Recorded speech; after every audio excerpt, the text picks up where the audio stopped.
Hi dear students, very good morning. How are you? And how is your family?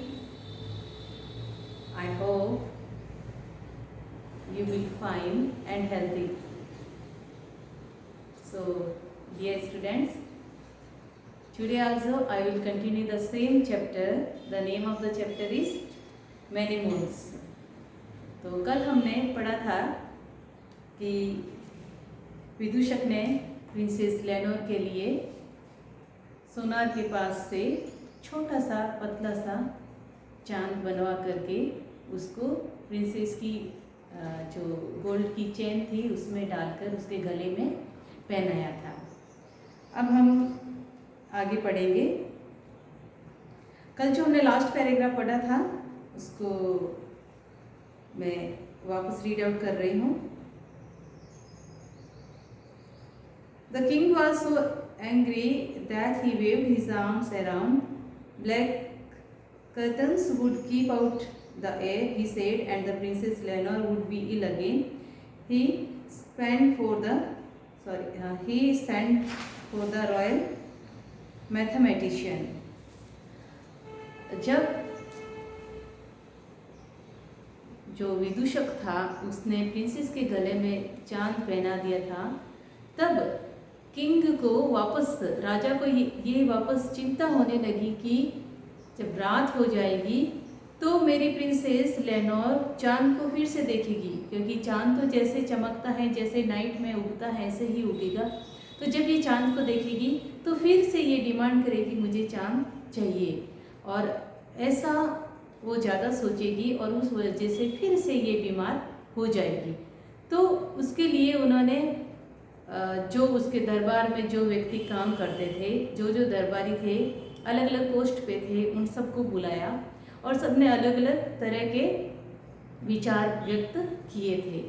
तो जो royal mathematician थे उन्होंने इस तरह का आइडियाज़ अपना विचार व्यक्त किया कि प्रिंसेस अगर गार्डन में खेल रही है तो उसके आसपास सारे पर्दे लगवा देंगे वेलवेट के।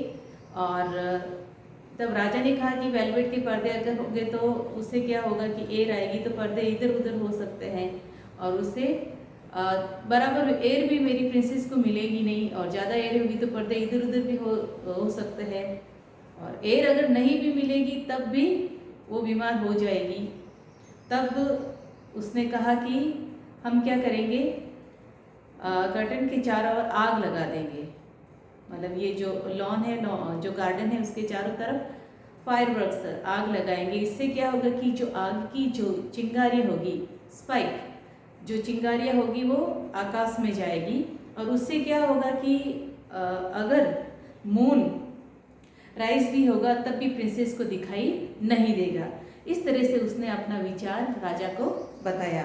तो राजा को क्या होता है, उससे गुस्सा आ जाता है। वो कहता है कि अगर फायरवर्क्स होगा, आग हम आसपास जलाएंगे, तो उससे क्या होगा कि प्रिंसेस को लगेगा कि अभी डे ही है, नाइट हुई भी नहीं है, तो वो कंटिन्यू खेलेगी या कंटिन्यू जगी रहेगी, और उससे क्या होगा कि वो फिर से लॉन्ग टाइम जगे रहने की वजह से वो फिर से बीमार हो जाएगी।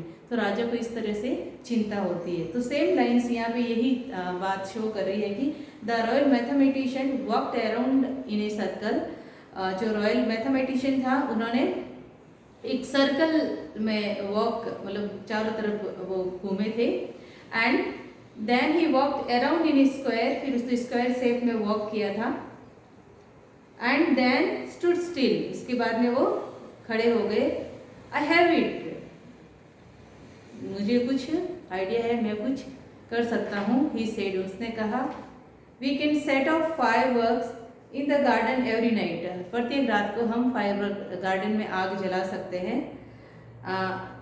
व्हेन दे गो ऑफ, जब आग जलेगी, they will fill the sky with so many spark that it will be light as day and the princess Leonor will not be able to see the moon. Same things जो मैंने आपको बताई थी कि जब ये लकड़ियाँ हम जो फायरवर्क्स आसपास करवाएंगे तो इसकी जो चिंगारी आकाश में जाएगी और उजाले की तरह होगा। प्रिंसेस को लगेगा कि अभी डे हुआ ही नहीं है, मतलब नाइट हुई भी नहीं, अभी डे ही है, और वो मून को देख भी नहीं पाएगी। तब उसके बाद क्या होता है, द किंग, प्रिंसेस का father, the king flu into such a rate that he begin jumping up and down. 5 bucks would could be princess awake, he said, and she would be ill again. So he sent the royal mathematician away. राजा को और भी ज़्यादा क्रोध आया और वह jump करने लगा ऊपर और नीचे क्रोध में. फायरवर्क्स अगर हम करेंगे तो प्रिंसेस जगी रहेगी, उन्होंने कहा, और वो फिर से बीमार हो जाएगी. और इसलिए राजा ने जो रॉयल मैथमेटिशियन थे उनको बाहर भेज दिया. When he looked up again, जब उसने वापस देखा, it was dark outside and the moon was just appearing. जब राजा ने वापस देखा तो बाहर डार्क अंधेरा था और चंद्रमा अभी उदय होने ही वाला था. He called the court jester. राजा ने जो कोर्ट जेस्टर था, जो विदूषक था, उसको वापस बुलाया. And said, और कहा, when the princess sees the moon, she will be ill again. जब राजकुमारी चंद्रमा को देखती है तब वो फिर से बीमार हो जाएगी. The court jester said, court दरबार का जो विदूषक था उसने कहा, if your wise man cannot hide the moon, then it cannot be hidden.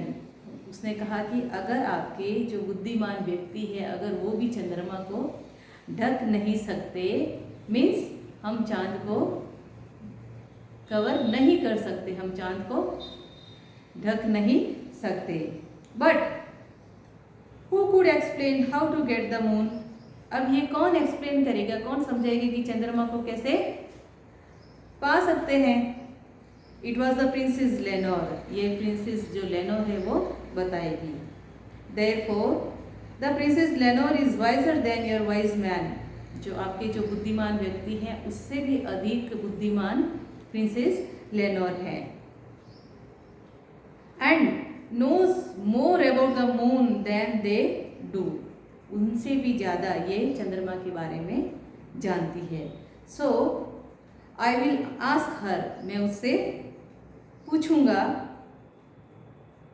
He went to the princess Lenore's bedroom. उसके बाद में जो दरबार का विदूषक जो कोर्ट जेस्टर था वो प्रिंसेस लेनोर के रूम में गया. The princess was in bed. Princess बिस्तर पर थी. But she was wide awake.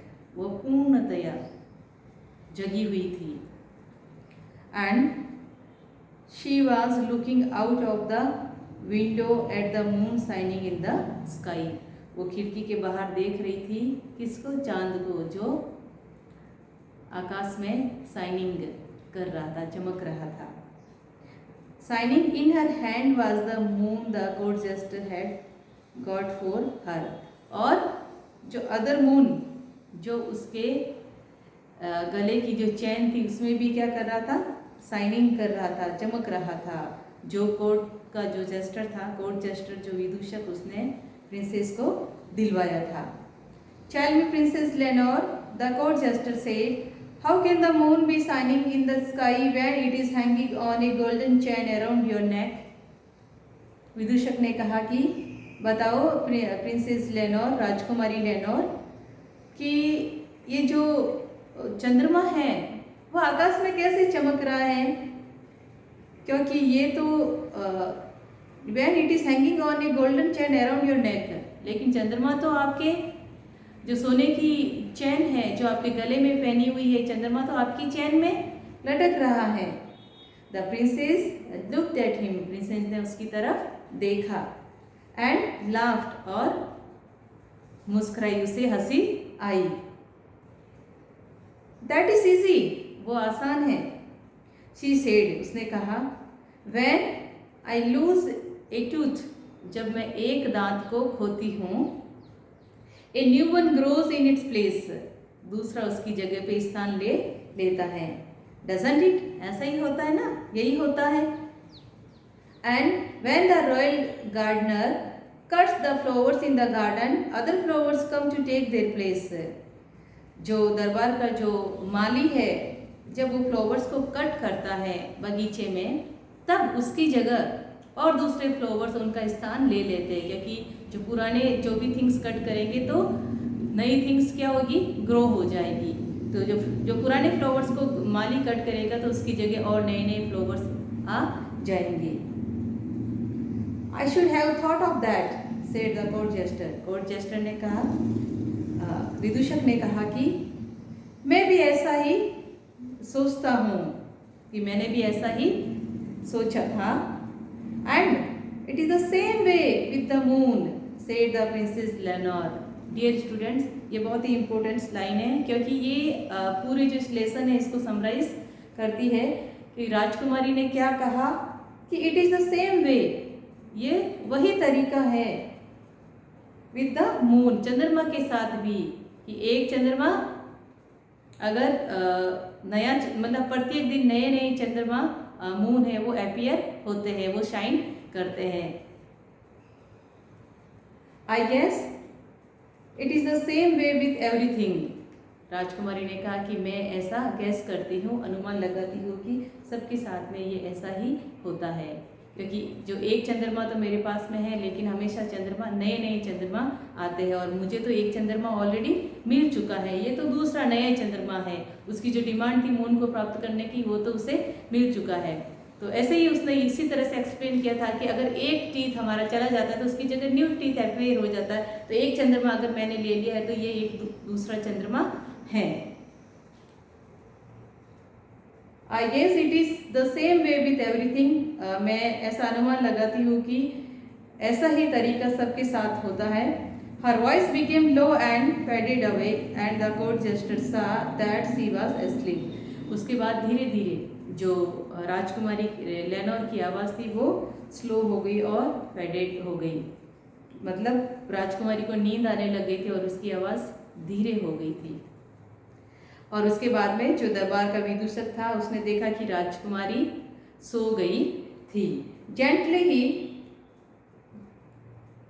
टक द कवर्स अराउंड हर। उसके बाद में एक सम्मानपूर्ण तरीके से, सज्जनपूर्ण तरीके से विदूषक ने उसके ऊपर जो कंबल, जो कंफर्टेबल ऐसा ओढ़ने के लिए जो राजकुमारी का जो कपड़ा था, जो कवर था, उसने विदूषक ने उसके ऊपर, राजकुमारी के ऊपर ओढ़ाया। तो इस तरह से ये होल स्टोरी हमारी फिनिश हो जाती है।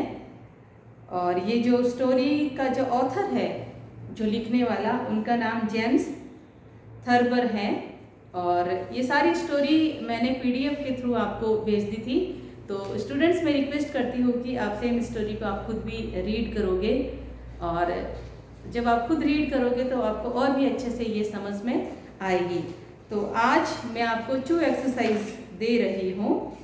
वो 2 एक्सरसाइज आज आपको कंप्लीट करना है, जो आपको अटैचमेंट फाइल के थ्रू आपको सेंड कर दी जाएगी।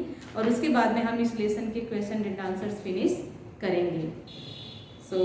मैं रिक्वेस्ट करती हूँ आपसे कि जो होमवर्क मैं आपको भेज रही हूँ आप उस वर्क को कंटिन्यू रखें और कंटिन्यू आप मुझे सबमिट करते रहें, और आपके जो भी फ्रेंड्स हैं उनको भी इन्फॉर्म करें। धन्यवाद। Have a nice day.